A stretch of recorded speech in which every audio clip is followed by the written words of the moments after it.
Assalamualaikum warahmatullahi wabarakatuh. Saya Muhammad Faisal Diansyah dari kelas SME akan menyetorkan video tentang dasar-dasar hukum ekonomi Islam. Yang pertama adalah Al-Quran. Al-Quran adalah kalam Allah Subhanahu wa Ta'ala yang disampaikan kepada Nabi Muhammad SAW secara mutawatir melalui malaikat Jibril, mulai dari surat Al-Fatihah sampai surat An-Nas.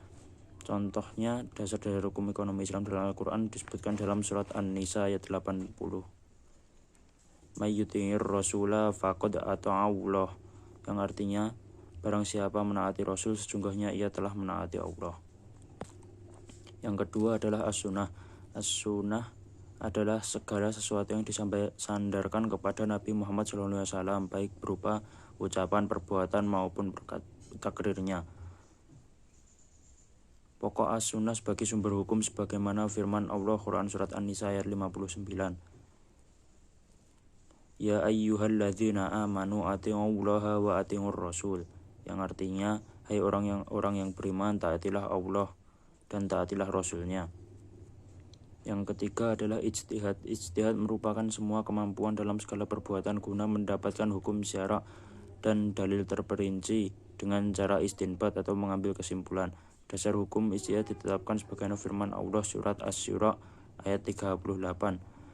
Wa amruhum syura'a bainahum, yang artinya sedang urusan mereka diputuskan dengan musyawarah antar mereka. Selanjutnya ada ijma'. Ijma' ialah kebulatan pendapat fuqaha mujtahidin pada masa atas sesuatu hukum sesudah masa Rasulullah.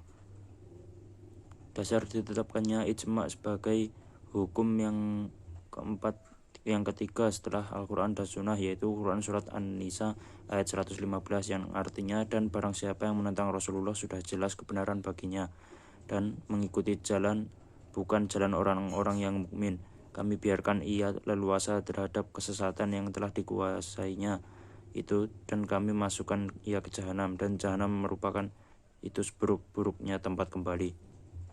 Yang kelima adalah qiyas. Qiyas merupakan persamaan hukum suatu perkara yang belum ada kedudukan hukumnya dengan suatu perkara yang sudah ada ketentuan hukumnya, karena adanya segi-segi persamaan antara kedua hal tersebut. Dasar hukum ditetapkannya qiyas yaitu Quran surat An-Nisa ayat 59, yang artinya hai orang yang beriman, taatilah Allah dan taatilah Rasulnya dan ulil amri di antara kamu. Kemudian jika kamu berlainan pendapat tentang suatu, maka kembalilah ia kepada Allah, Al-Quran dan Rasul sunnahnya. Jika kamu benar-benar beriman kepada Allah dan hari kemudian, yang demikian itu lebih utama bagimu dan lebih baik akibatnya.